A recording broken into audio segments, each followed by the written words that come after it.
Welcome to Will I See Fido in Heaven? The Afterlife of Animals in Buddhism and Christianity.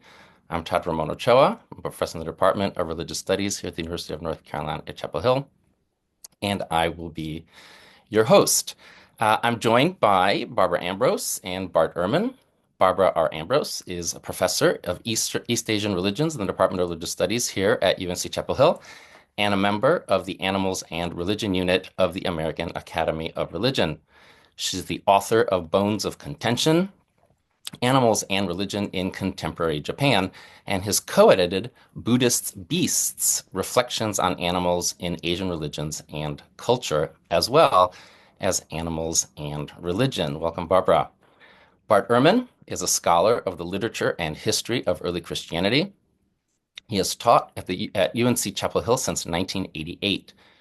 Two of his most recent books are Heaven and Hell, A History of the Afterlife, very apt for this topic, and Journeys to Heaven and Hell, Tours of the Afterlife in the Early Christian Tradition.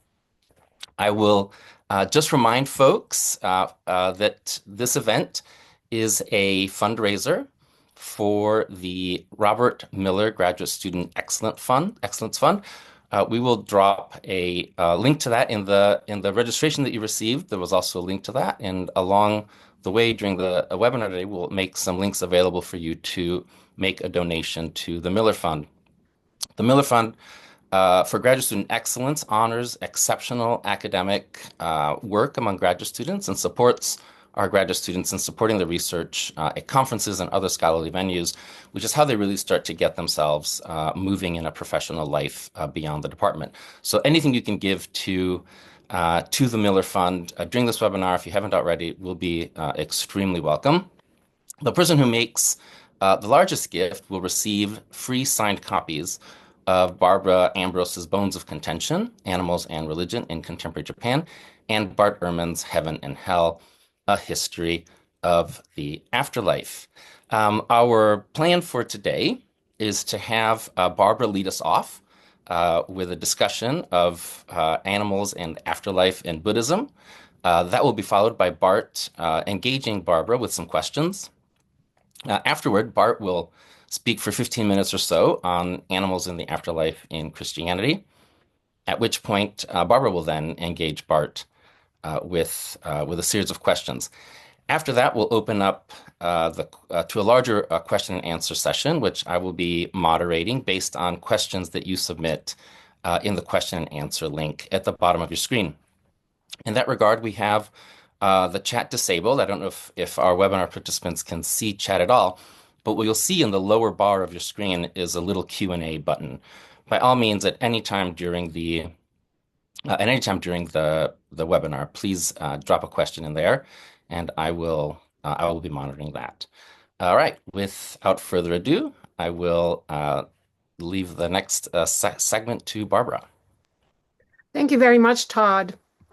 And I will share my screen because I have some visuals for you so you can follow along. Even if you don't know much about Buddhism, I think you'll find this helpful. So let me just make sure you can see my PowerPoint, and you should be able to see this. Right. Is it visible? Bart? Yes. Okay, great.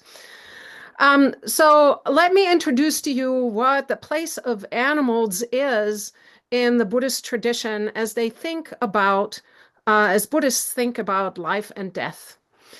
So one important thing to keep in mind is that the principle of reincarnation is really important in the way that Buddhism thinks about how life and death are connected to each other.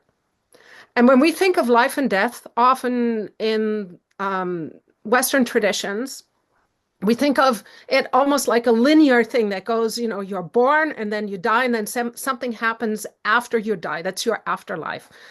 In the Buddhist tradition, that doesn't quite make sense because you have a succession of lives. So you're born and you die, and then you're reborn and you die. So you should think of it not so much as a line along which things happen, but as a circle as a kind of cycle that repeats itself over and over again as you cycle through multiple existences. And this is kind of what you're seeing in this diagram here. It shows you 10 potential realms in which one might find oneself born into. And the top four, the self-enlightened Buddha, the Bodhisattva, and the disciple of the Buddha up on top, these are actually advanced spiritual states that mean you don't have to go through this continuous cycle of death and rebirth anymore.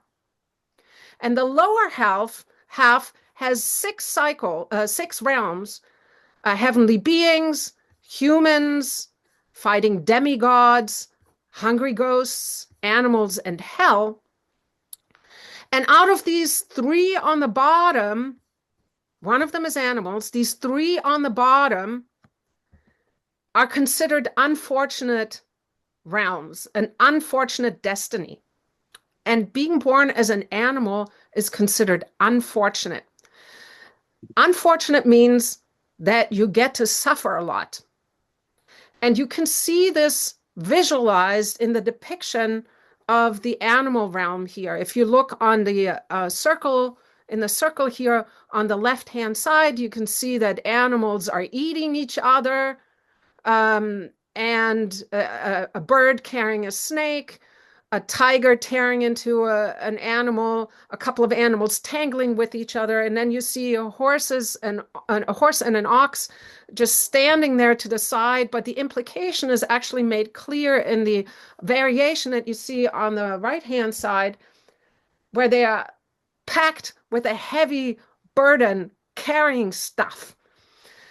So that means if you're an ox and a horse, you're a working animal and you get to work for humans, and there's a man behind the animals with a stick in hand that he uses to actually whip you. So it's not very pleasant. In the variation, you also see a man killing a fish, a cat killing a mouse, a bird being shot by an arrow, and what looks like a big fat mosquito aiming for an animal underneath it. So the animal realm is not a pleasant place to be. If that's the case, then how does this all hang together?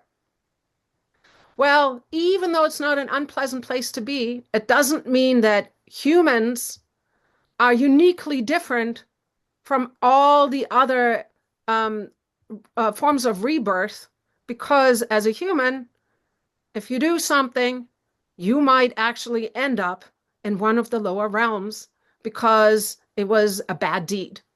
So you might be reborn as an animal, and that means that all the animals we see might actually be former humans, including some of your family members. So keep this in mind.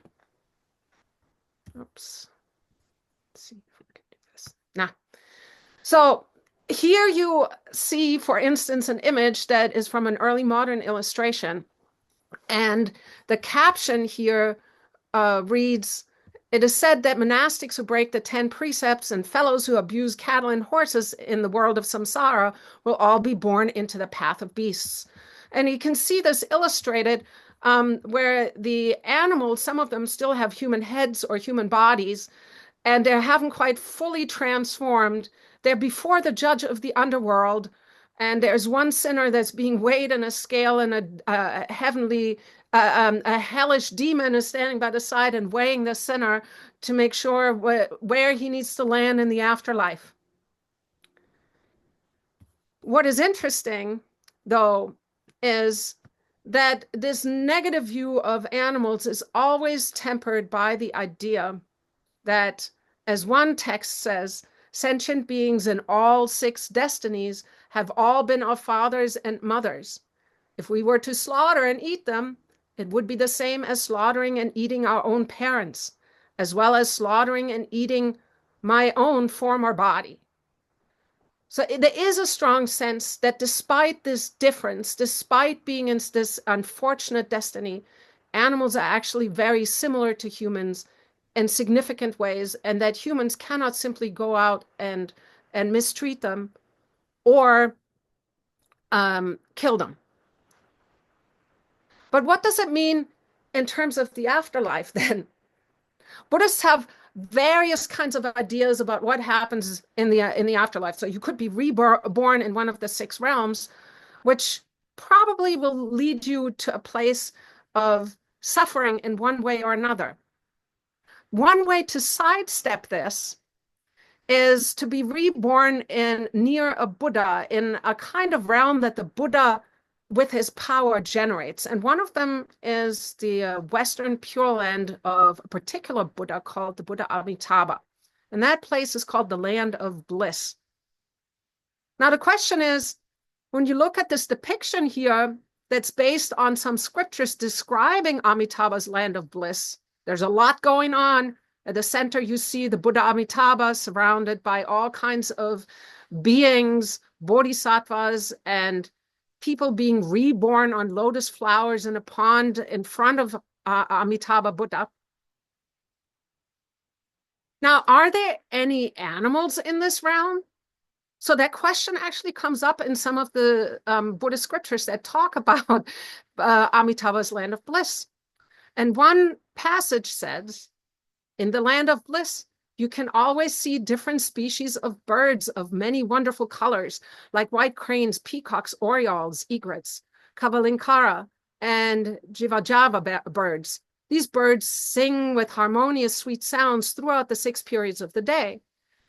In the song of the birds, people can hear teachings on different Dharma doors. But here comes the hitch. Do you think that the birds in the land of bliss have been born as a result of past actions? Do not think that the birds in the land of bliss have been born as a result of past bad actions. Why? Because the 3 lower realms of hells, hungry ghosts, and animals do not exist in the land of Amitabha Buddha. These birds are manifestations of the Buddha Amitabha so that the teachings can be proclaimed widely in his land. So these are actually not real animals. They're simply manifestations of the Buddha. So the text says, however, people had other ideas in real practice. There's a very famous story from the Tang Dynasty about the parrot of Hedong. This was a parrot that belonged to a man in the Pei family. And he taught this bird how to recite the name of Amitabha. And the parrot did this all the time. And they did some tests to see if it actually understood what it was doing. And it actually demonstrated to them that he knew what he was doing. And then one day, during the 19th year of Emperor Dezong's reign of the Tang Dynasty, during the 7th month, the parrot suddenly appeared frail and unhappy. Its caretaker realized that its life was nearing its end. Thus, they struck a small bell and told the parrot, "You're about to be reborn in the Western Pure Land. I will strike the bell for you. May you maintain right mindfulness." Each time the bell was struck, the parrot recited Amitabha once. After completing 10 recitations, it folded its wings, drew in its legs, neither trembling nor falling, and peacefully attained rebirth. After its cremation, over 10 Sharira relics were found among its ashes.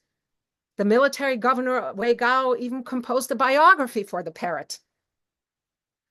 So one thing to note, if you find Sharira relics, these are kind of glass formations that sometimes form during the process of cremation. It's an indication that you are a spiritually advanced being. So something happened with this parrot. What exactly? Was he born as a parrot in the Pure Land? We don't know. But there's an assumption that even animals can do it. And not only parrots that can use human speech.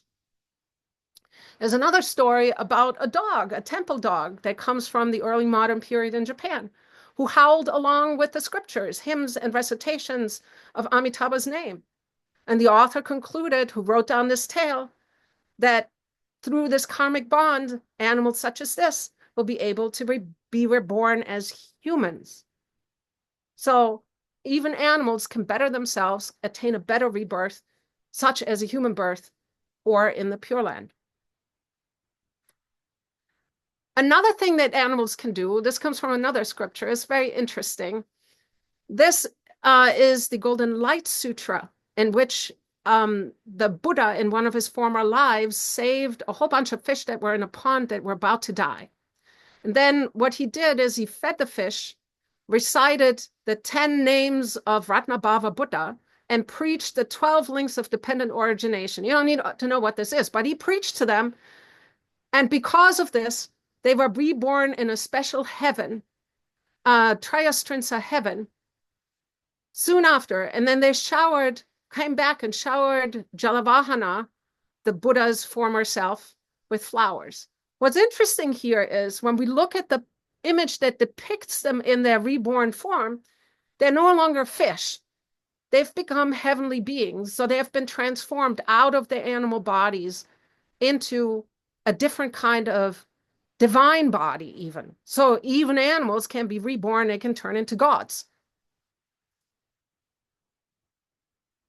Now, the last thing I wanted to bring up is that animals can even do more than this. There's a really long tradition in Buddhism called the Jataka literature. And in the Jataka literature, that's basically tales about the Buddha's former births. And some of them show the Buddha being born as an animal. So they will start such as once the Buddha was a deer. And then they tell a story, such as this one that you see illustrated here, where the Buddha was born in the shape of a deer, rescued a hunter. And then the hunter betrayed the animal and brought back the royal hunters to kill the animal because of its unusually colored coat. The king, though, however, caught on that this was a very special deer and saved the deer, while the human who had betrayed the deer was punished.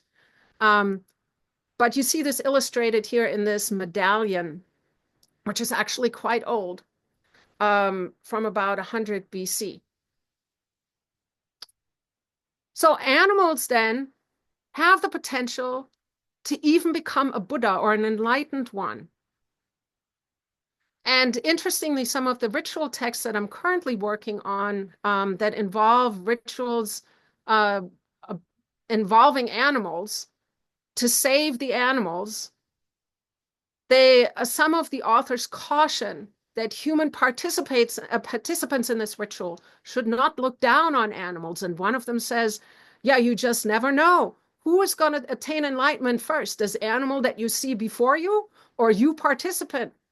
So you better treat them with kindness and don't think you should be an arrogant human. Now, the question is, finally, what about contemporary Buddhists in modern Japan? Do they care about various kinds of doctrinal positions that I have presented to you?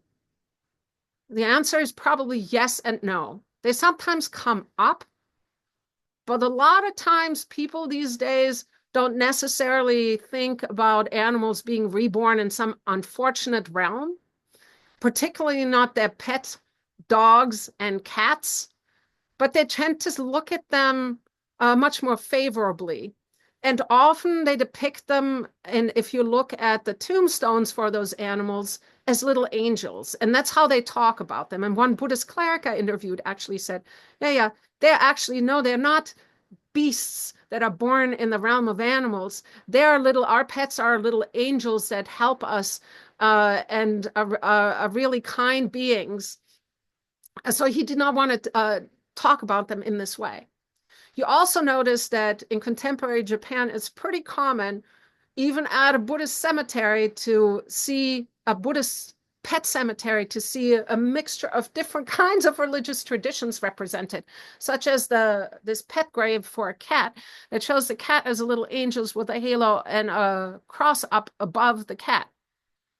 What if this person was a Christian? I don't know. Likely not even. But they drew on this imagery to put on the tombstone for the animal. And another popular thing that you sometimes see referenced is the rainbow bridge, which doesn't really have much to do with religious content, but it's kind of a new agey thing that's used more to help people come to terms with the passing of their pets. And if you have cremated your pet, you may have actually encountered this. Because the crematorium may have given you a little piece of paper with a Rainbow Bridge poem on it. And that's also popular in Japan. This particular memorial was at a Buddhist temple with a pet cemetery, and they used the Rainbow Bridge as well. So I'll end here, and I invite Bart to share his questions. Okay, thanks, Barbara. Wow, that was good. Okay, so I come at this from a very different perspective. Obviously, it's a history of Christianity. Imagine most of our participants do as well. I have a bunch of questions I won't be able to get through, but I wonder to begin with the succession idea. Um, you're right. Most of us think in linear terms. You aren't alive, you are alive, you die, and it's like boom, boom, boom, boom, boom. But with the succession in the Buddhist tradition, is there a beginning to the succession, or has it been going on forever? They actually don't think so much about the beginning at all. That doesn't seem to be a particularly pressing question at all. It's just a kind of cycle that repeats itself and repeats itself, just as time in and of itself is kind of cyclical. There is a realm at the beginning of an era. There is a Buddha that emerges who preaches Buddhist teachings. The Buddha passes away. Then for some time you have a period of in particularly Mahayana Buddhism is this idea of the decline of the Buddhist teachings. So you have a Buddha for 500 years, things are great. The Buddhist teachings are around for another 500 years. The imitation teachings are around. And then for a really long period, there's a decline of the Buddhist teachings until a new Buddha arrives. So the present Buddha of this realm, there were Buddhas before that Buddha. So you never really get to a point where you think like, oh, this was the beginning of the world and it all starts here and then moves to end times. No, it Okay. just repeats itself over and over and over Are again. there a finite number of creatures? No, I don't think they really ask about that. And the thing is, you can't see all of them. We just tend to share this world with the humans and animals. We tend to share this world, and all these other creatures, the hungry ghosts, the hell beings, the heavenly beings, we can't usually see them. So how many there are, nobody knows. So I was going to, because I was going to say, if there are a finite number, then if some reach enlightenment, then over time, eventually everybody would be enlightened. Yeah, Is there that some? would be a really good thing. That would be a really good thing if everyone was enlightened and actually attained nirvana, which is the state of complete extinction. So you don't actually have to go through this cycle of death and rebirth and Yeah, yeah. suffering anymore. But it doesn't work that way. In other Yeah, words, it takes so long for most people to reach this, eons upon eons, yeah, yeah, that yeah. nobody can sort of see the beginning or the end, Okay. and they care more about the process. They care more about the process. Okay. And so is every animal a former human at some point? The understanding seems to be that they might have been at some point a human. But But there's a once you're an possibility. animal, it's hard to get out of that existence because you don't have the same range of agency Yeah. to basically do moral deeds to get to Yeah, yeah, better your karma. So you're helpless in that yeah. state. I mean, I could see Fido doing it, but I'm not sure about, a slug. What's a slug do? I mean, like a good slug. So, okay. Well, there are stories about um, flies or even lice repaying a good deed and saving somebody's life. So Okay. they even thought that tiny little animals like that could save your life. Uh-huh. If you Uh-huh. save them, they'll repay you. Okay. And so I wonder if lice can regress. Yeah, that's the problem with some animals can regress. So if you're reborn as a predator, for instance, you don't stand a good chance of improving your karma very much. Yeah. Right, So, right, right. Okay, good. Okay. I think our 5 minutes is up. I'm sorry to say okay, we could do this for a long time. So I think that makes it my turn, and all I'm right. not going to be sharing a screen. I'm going to be talking about the afterlife in the Christian tradition. and very, very different, as most people listening to this will know. Uh, I'll just say that on the personal level, both Barbara and I are dog owners and dog lovers, and I don't know Barbara's dogs very well, but I can say with respect to my golden doodle Nina, uh, she's definitely going to go to heaven. So, uh, and Nina's big question is whether she'll see me in heaven.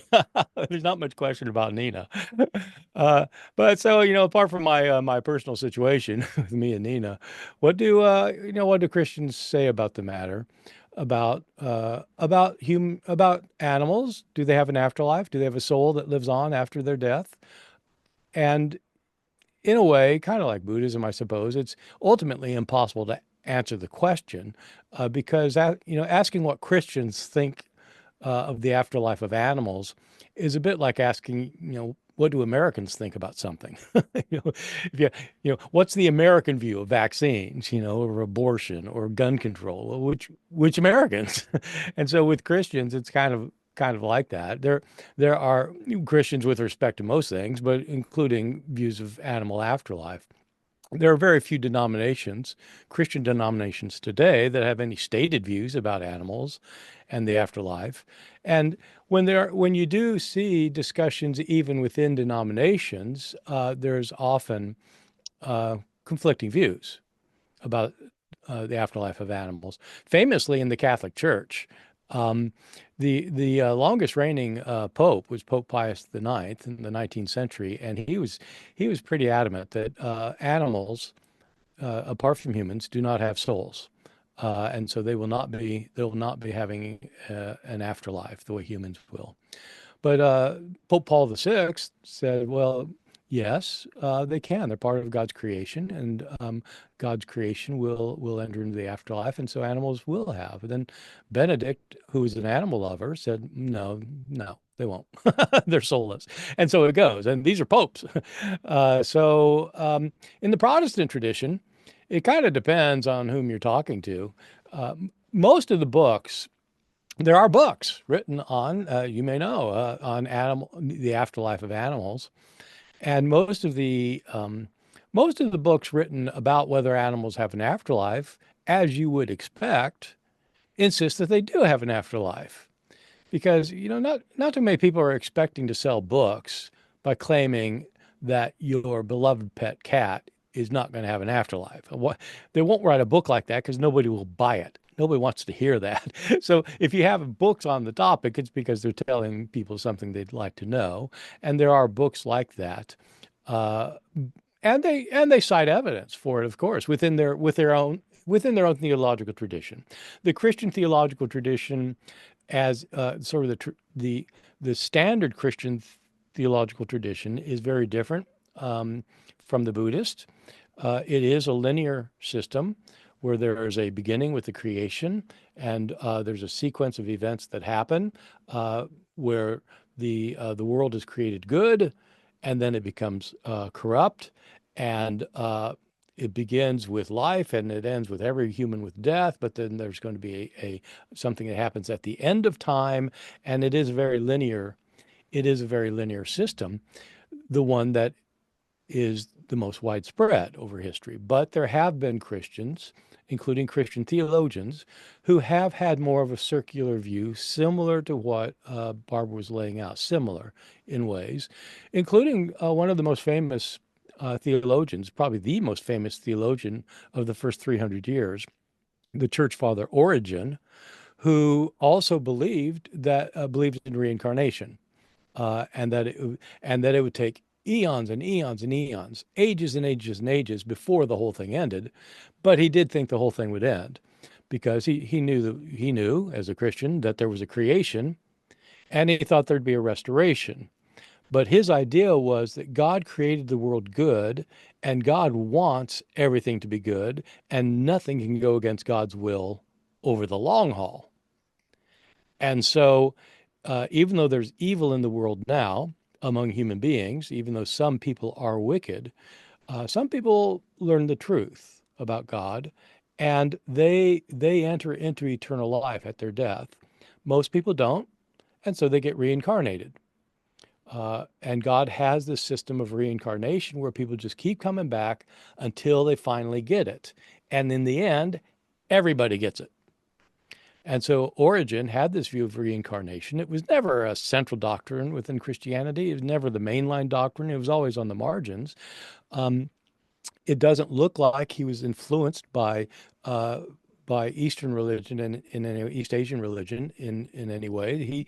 It looks like this is something that developed within his own milieu, which was mainly Greek thinking, ancient Greek thinking, and Christian thinking.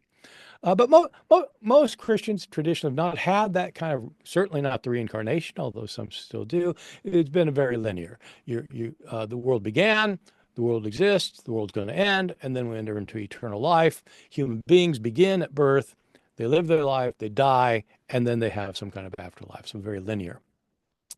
The traditional view about animal afterlife is related closely to the view of human afterlife. Both are based on Scripture. Scripture makes no explicit statement about the afterlife of animals. New Testament, Old Testament, no explicit statement, but there are clear indications within the Bible of what the general view was and continues to be. The question we're asking is about afterlife. That's a question that scholars would call eschatology. Eschatology is your understanding of what happens at the end. And that could be what's going to happen next Thursday when the world blows up, or it could be could be about what's going to happen soon when Jesus returns, or it could be what happens when I die and my soul goes to one place or another. Whatever you think of as the end is eschatology.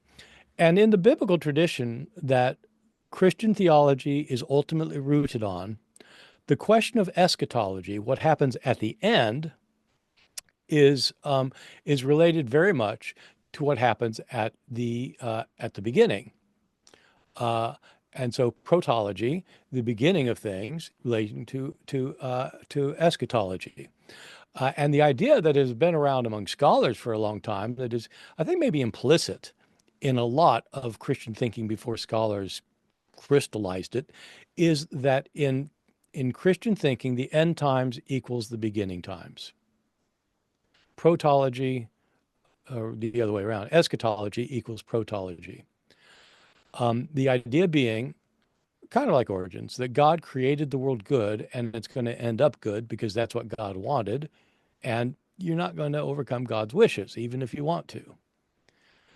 So the recreation, whether it is a millennium on earth, a peaceful paradise here on earth, or if it's heaven at death, or however you understand the ultimate fate of souls, the recreation reflects what happened at the creation. That makes the creation accounts in the Bible, Genesis chapters 1 and 2, particularly important, because this is where we have the accounts of God creating the world. There's nothing before it. In the beginning, God created the heavens and the earth. They didn't exist before that, just God existed, and then God created all that is. We have two different stories of how the creation happened in Genesis chapters 1 and 2. Most people don't realize that because when you read Genesis 1, then you read chapter 2, you assume that chapter 2 is doing pretty much what chapter 1 was doing, and you don't notice that there's actually differences. But, in university courses on the Bible, Hebrew Bible especially, one of the very standard exercises is to take undergraduates and just tell them without even giving them any hints. You don't even have to give them a hint. Say, list everything that happens when God creates the world in Genesis 1. Then make a list of everything that happens when the world gets created in Genesis chapter 2, and then compare your lists. And they are, students, it blows their minds half the time because they realize, oh my God, these are so different. I can't even reconcile these two. Well, that's right. They're two different stories written at two different times by two different authors with two different perspectives. But they do share things in common, and one of the things they have in common is how humans are distinct from other living beings. The way they describe it is different, but they emphasize that humanity is different from everything else. And it affects the understanding of the afterlife. In Genesis chapter 1, God creates the heavens and the earth by speaking a word over 6 days of creation. Let there be light.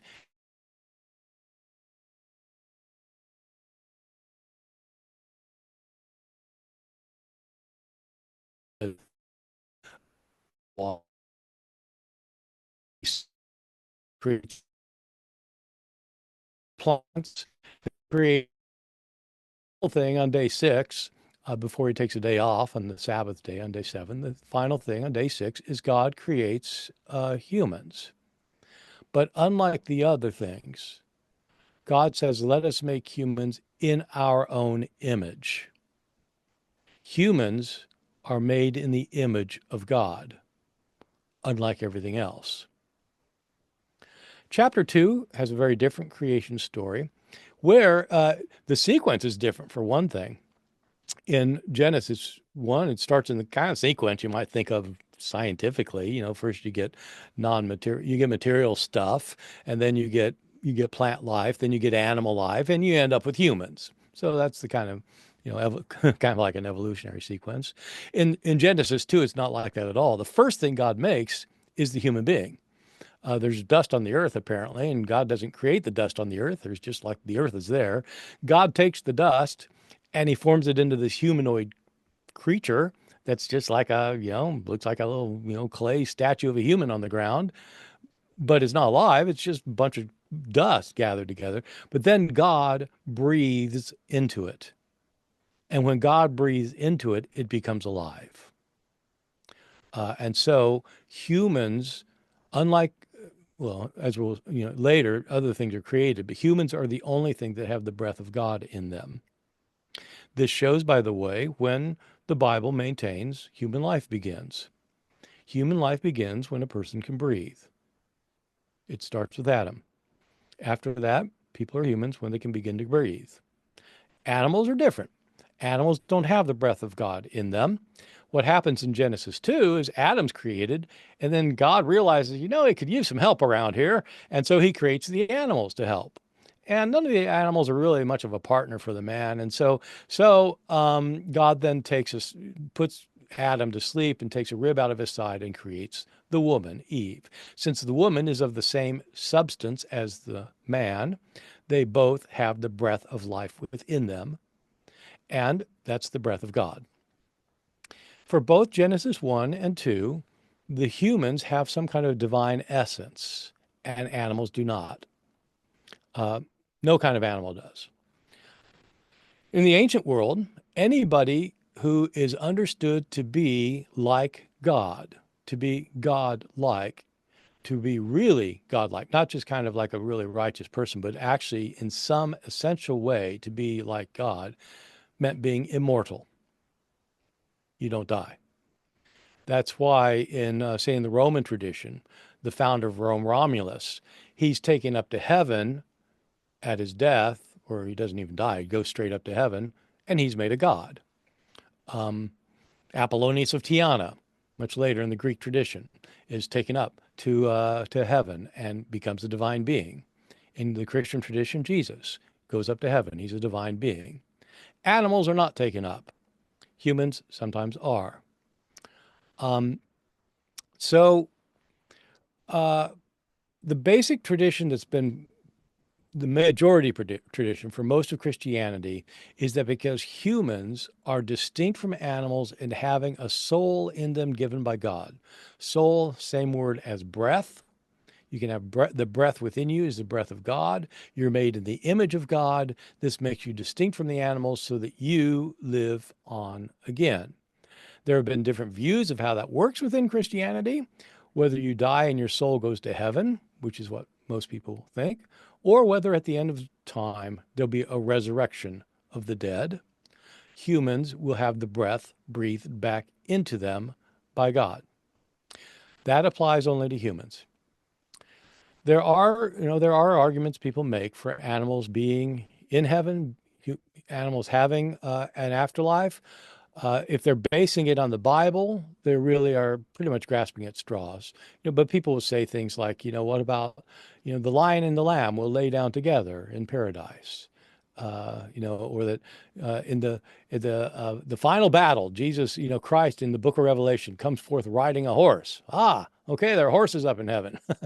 uh, it, these are all metaphors, of course, and I think most people have recognized that within the traditional Christian tradition, uh, most Christians think that the other things don't come back to life after their death. Um, but many, many, many people do make an exception for both Fido and my Nina. And I myself cannot speak to the special character of Fido, but I'm just telling you, Nina is going to bolt through the pearly gates probably before I do. Okay, that's it. Barbara, I can take some questions from you.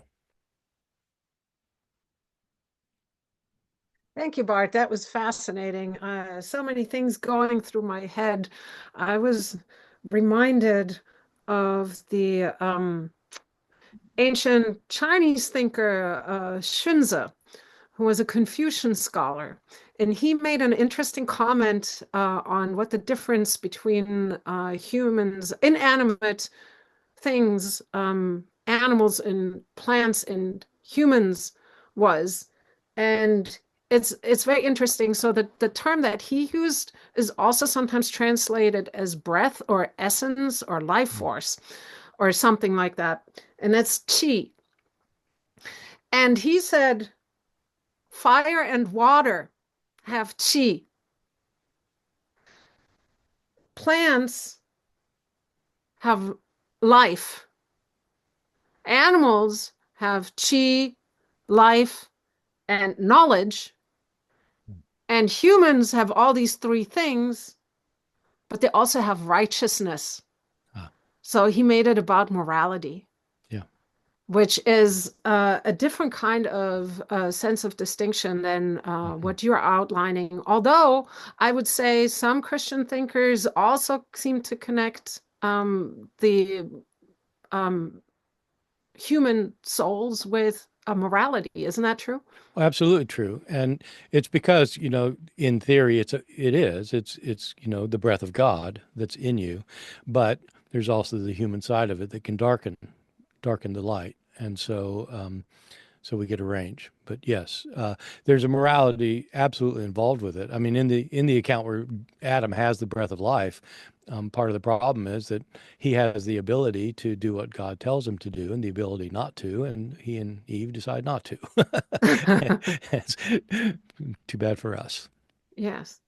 And the other thing that I was thinking as you were talking, you made this very interesting point about how eschatology and protology, so thinking about the end is closely linked to thinking about the beginning.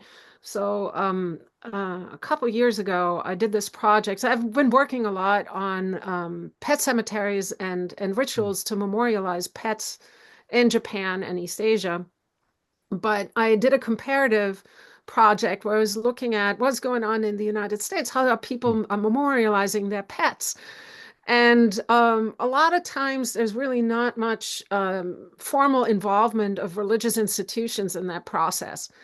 But in some cases, I found 45 pet memorial cemeteries at Episcopal churches. I was really blown away. When I first started this, like almost 20 years ago, there were like two, but now they're about 45. And what was interesting is in the way that people thought about the memorializations of the pets. Hmm. For humans, for instance, a lot of times the funerals talked about what happens in the future. They used the resurrection as sort of something to look forward to when they have a human funeral.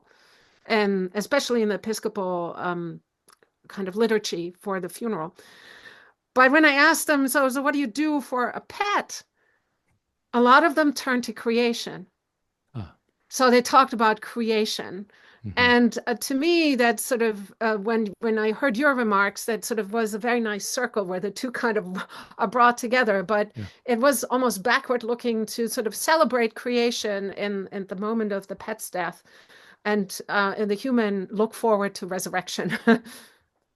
Yeah, no, it is very interesting. And it's, I mean, I just think there's this kind of natural inclination among humans to kind of anthropomorphize the entire universe. And, and so there are things that are kind of closer to you and farther from you. And so, rocks are pretty far and plants kind of, well, but within the animal kingdom, they have this range, and some animals just seem much more like us. And it's kind of hard to imagine, they sure seem to have a soul the way, I mean, they've got a personality, and they can understand, and they know when they've done something wrong. They seem to. They probably don't. We're anthropomorphizing, but it does lead then to, well, what happens to them? Are they really dead? They can't really be dead. Yeah. I think we're probably out of the five Yeah, minute yeah, reflection. yeah. So So Todd, Yeah, so thank you, Barbara and Bart. That was great. So many questions, so many thoughts there. Todd, Um, could you maybe take the spotlight off so that we are all visible? sure. Uh, yeah, here we go.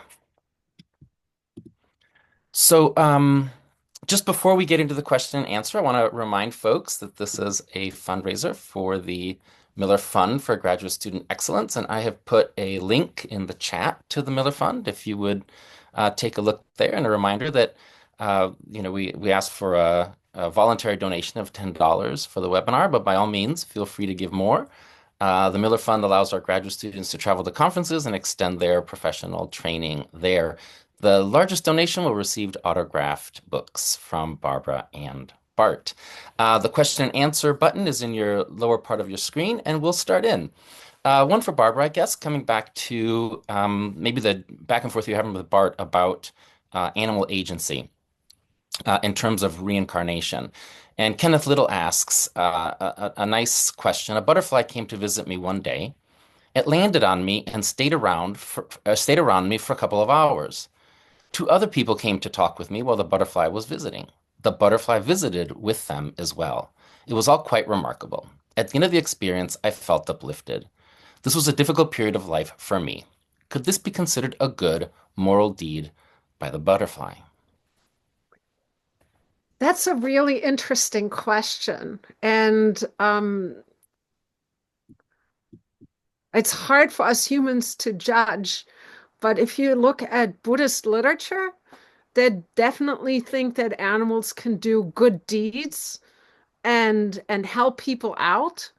So I could definitely see a Buddhist writer constructing a story around the butterfly um, uh, doing a good deed by uplifting your spirits, most certainly. And also, there's a very famous story about the Chinese Taoist philosopher Zhuangzi. And Zhuangzi one day dreamed that he was a butterfly who was flying around. And when he woke, he wasn't quite sure. Was he Zhuangzi who had just dreamed that he was flying around like a butterfly? Or was he indeed a butterfly who was dreaming that he was Zhuangzi? So here too, there is a sense of exactly what is the human, what is the animal, and where is the boundary between the two, and what is the dream and what is waking. Um, and butterflies are actually pretty special creatures Mm, because they can transform. They can transform mm. from a caterpillar into a chrysalis into a butterfly. So they were actually sometimes seen in beings like them as being in the Chinese tradition as beings closely linked to immortality. So here's a question coming from Moses Marsh. It's a similar question directed at Bart. Um, if in the end, if it will be recreation, if the end will be recreation, then won't there be animals in a world made new, since animals were there at the beginning of creation? And if so, is that a kind of resurrection? Right. No, it's a good question. And in some ways, it's the debate that it's precisely because the Bible doesn't give an answer. Do animals, live again. In other words, it doesn't deal with it directly. It's only indirectly in the creation accounts that people come to it. Um, and so I think the question that theologians ask is, if there is animal life in the afterlife, are these continuations of the animals who are here on Earth, or is it a creation of new animals? Um, and that's where the split would be.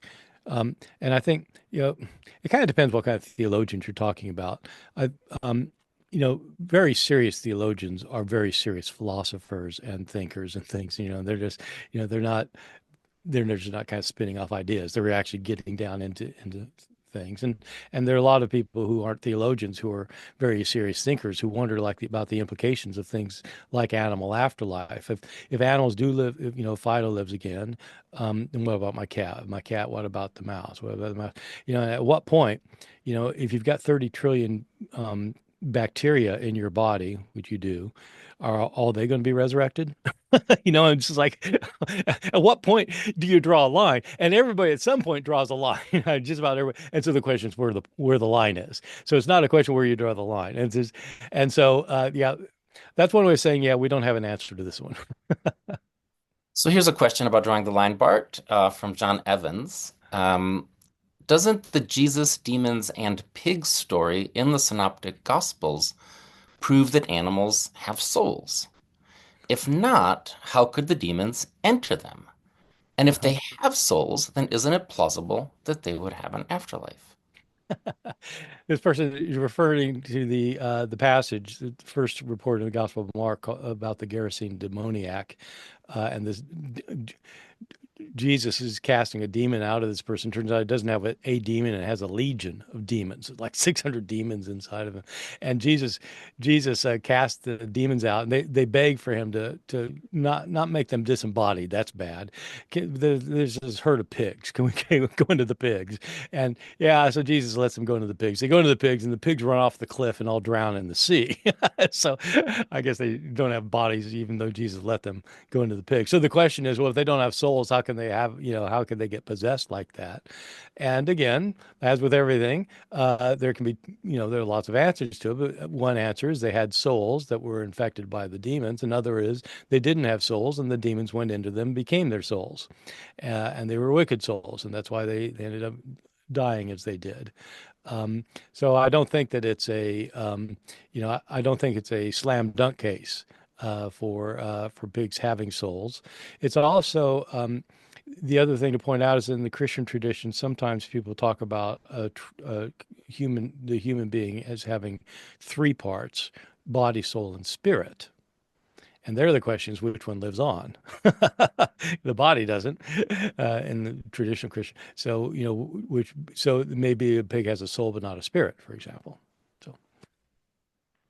So maybe picking up on that, one of the things that I heard connecting uh, both Barbara and Bart's presentations was perhaps this notion of breath and the place of pneuma, of breath in both these traditions. And one of our participants, who's also a faculty member here in the department, Abelardo de la Cruz, makes a point about in indigenous traditions in Mexico that breath is also a means by which animals are animated and by which their souls might be able to move. Could you each say just a little bit more about breath and its potential here to help us think through this question of a soul for an animal? Barbara, go Do ahead. you want me to start? Yeah. So in the breath in and of itself isn't so much singled out in some of the Buddhist tradition that I work on. It's more singled out, say, in Chinese religions more broadly. But Buddhism thinks a lot about life. And life, one might say, is closely connected also to breathing. What are signs of being alive? It's that there's something going on. You're kind of animated. You have breath. But plants also have life, some form of life, but not the kind of life that's reincarnated. So, but life is crucial in a kind of Buddhist moral universe, and taking a life is the worst thing that you can do. Hmm. The worst thing, any kind of life, whether that's an animal life or a human life, you're not supposed to take a life. It's the first precept. I vow not to kill. And that is not limited to humans. So taking a life is the worst thing that you can do because that's so precious. And a lot of the texts that I work on, they talk about how even animals cling to life and think their life is precious. So even the smallest ones, we talked about lice before. So even if you part the hair and you see some lice, they'll start running away because they're afraid of being squished. Some of the commentators say. So even animals cling to life. So don't take that life that away from them that they have. Yeah, so I think understanding breath in the Jewish and Christian traditions, the ancient Jewish and Christian traditions, is really important, um, precisely because of the way that the way Jews and then Christians started envisioning the afterlife. When in Judaism, for most of Judaism, throughout most of the Hebrew Bible, when your breath leaves your body, you're dead. I mean, it's not the the soul within. There is a soul within, but it's the breath. And so asking like where does the soul go once you die is like asking where does your breath go when you die? Doesn't go anywhere. You don't breathe. It's what makes you alive, but it isn't a separate thing. But that's why Jews started, when Jews did much later start thinking in terms of an afterlife. The afterlife was when God would raise the body from the dead by breathing life back into it. And that was the view that Jesus had, and the earliest Christians had, is that eternal life would be a bodily existence where breath would come back into the body and there'd be a resurrection of the dead, which would be a resurrection of the body. And it was only later then when Christians got more influenced by Greek thinking, especially Platonic thought, where there's a separation between body and soul, that the idea of a heaven and hell came about. And so if early Christians were to ask, which they didn't, so far as we know, about whether animals would have an afterlife, they'd have to think they'd be physically raised from the dead, not that their soul would go someplace.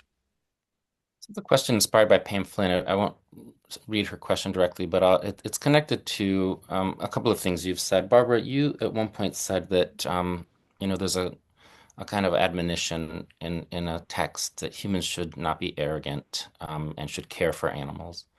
And you just said, Barbara, that the first rule is to not kill, and that includes animals. So the question involves treatment of animals. Animal cruelty at its worst. It's clear, Barbara, that in Buddhism, you things are pretty well laid out there. But maybe Bart, are there scripture that refers to treatment of animals, moral treatment of animals, punishment for ill treatment of animals in Christianity? No, there's not so much thing about punishment for ill treatment of animals, but it does become a kind of a standard idea that God created these beings, and that they are to come. That humans are supposed to be superior to animals, but means they're supposed to treat them well, not badly. So even these higher up, even the popes, who say, yeah, they're not going to live forever, tend to be very humanitarian when it comes to animal treatment. And so it's part of the whole. There is kind of a split within Christianity, has been, between what it means that humans are given dominion over the earth. Because when God creates all things, he gives humans to dominate it. And some Christians take that to mean we can do anything we want, and we can take the earth for ourselves. We can just, pillage the earth because that's why it's here. It's for us, and do what you want. And others say, no, look, we're supposed to, we're sovereign over the earth means we're supposed to be good stewards of the resources we've been given. And so that applies both to, environmental issues today, but also treatment of animals. Barbara, maybe I'll ask you to add to it, just following up on another question we had from Sheila Roy. We can see that Buddhism has strong prohibitions on the ill treatment of animals. What about euthanasia for pets? Oh, that's a really tricky one. That's a really tricky one, particularly if you look at pre-modern texts. They didn't really think of that option very much in most cases. Um, there was an idea that in a sense, you have a certain kind of lifespan that's karmically determined in certain ways, and the animals should be allowed to live out their lifespan as are humans, and you should not cut a life short.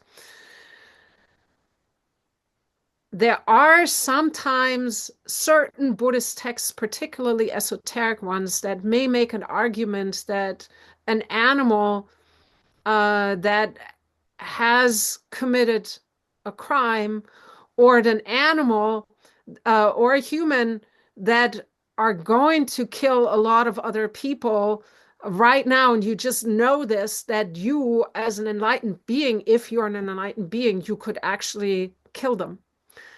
However, it gets very, very tricky because the person that commits this act is still killing. So, in order to do this, you have to be a very special human, often. But there isn't sort of a sense that you say you kill an animal to take away its suffering. In the pre-modern text, that position doesn't really exist. And I noticed in my research in Japan that even to this day, there often seem to be really much reluctance around the issue of putting an animal to sleep, for instance, or and people often much preferred to nurse the animals until the bitter end, basically, instead of saying, "Oh, we're going to do this animal a good deed." No, there was some reluctance. That's not to say that veterinarians won't practice euthanasia of pets in Japan, but they did seem to be more reluctance than there is in this country around this issue. I want to note that we are at time. Um, we should wrap up. I want to thank our panelists, Barbara Ambros and Bart Ehrman. I want to thank each and every one of you who have attended. Remind you again that the link to give to the Miller Fund is in the chat.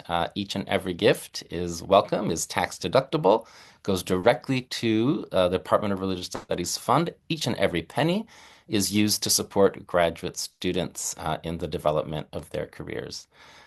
With that, I would like to thank you again and wish you all a great afternoon.